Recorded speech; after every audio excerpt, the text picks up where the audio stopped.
Hello friends, ఈ వీడియోలో మనం వైల్ లూప్ మరియు డూ వైల్ లూప్ మధ్య ఉన్న డిఫరెన్స్ని నేర్చుకుందాం. ఈ పాయింట్స్ని కవర్ చేద్దాం. Condition check, minimum execution, syntax and use case. First condition చెక్తో స్టార్ట్ చేద్దాం. Condition is checked before execution. అదే డూ వైల్ లూప్ అయితే condition is checked after execution. While లూప్లో మనకి ఫస్ట్ కండిషన్ చెక్ చేసి ఆ తర్వాత లూప్ బాడీ ఎగ్జిక్యూట్ చేస్తాం. లైక్ డూ వైల్ లూప్లో అయితే condition is checked after execution.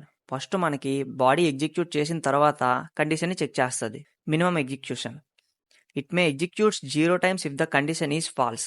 అంటే మనకి ఒకవేళ కండిషన్ ఫాల్స్ అయితే ఇది ఒక్కసారి కూడా కోడ్ బ్లాక్ని ఎగ్జిక్యూట్ చేయదు. అదే డూ వైల్ లూప్ అయితే అట్లీస్ట్ ఒక్కసారి అయినా సరే మనకు లూప్ బాడీ ఎగ్జిక్యూట్ అవుతుంది, ఈవెన్ కండిషన్ ఫాల్స్ అయినా సరే. ఇప్పుడు సింటాక్స్ని చూద్దాం. వైల్ పక్కన కండిషన్ రాస్తాం, అలానే వైల్ బాడీలో మన బ్లాక్ ఆఫ్ కోడ్ని రాస్తాం. అండ్ ఈచ్ టైం మన కండిషన్ చెక్ చేసి ఆ తర్వాత లూప్ బాడీ ఎగ్జిక్యూట్ చేస్తుంది. ఇప్పుడు డూ వైల్ లూప్ సింటాక్స్ చూద్దాం. డూ అనే కీవర్డ్ని యూజ్ చేసి డూ లోపల మనం స్టేట్మెంట్స్ని రాసి అండ్ ఎండింగ్లో వైల్ లూప్తో కండిషన్ని చెక్ చేస్తాం. అంటే ఇది exit level condition check. And use case, when you need to run the loop only if a condition is true from the start. అంటే మనకి ఫస్ట్ నుంచి కండిషన్ ట్రూ అయితేనే మనకు లూప్ బాడీ ఎగ్జిక్యూట్ చేయాలి అనే సిచ్యువేషన్స్లో మనం వైల్ లూప్ని యూజ్ చేస్తాం. డూ వైల్ లూప్ అయితే when you need the loop to execute at least once before checking the condition. మన కండిషన్తో పని లేకుండా ఒక్కసారైనా లూప్ బాడీని ఎగ్జిక్యూట్ చేయాలి అనుకునేటప్పుడు మనం డూ వైల్ లూప్ని యూజ్ చేస్తాం. Thank you for watching and see you in the next video guys.